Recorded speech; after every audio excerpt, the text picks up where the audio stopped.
ভাবলাম কি খাবো, কি খাওয়া যায়, মাছ আছে, ডাল আছে, সবকিছুই আছে। তো এখানে আমি দেখো ডিম সেদ্ধ করে নিয়েছি, সেদ্ধ করে এই যে কেচিয়ে নিয়েছি। হ্যাঁ, ডিমগুলো দিয়ে দিলাম।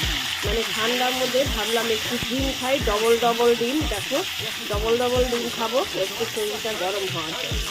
এই জন্য আজকে ডিম করবো। এই দেখো লবণ, এই যে হলুদ, লবণ হলুদ দিয়ে কড়া করে ভেজে নেই। এদিকে পেঁয়াজ রসুন কেটে নিয়েছি।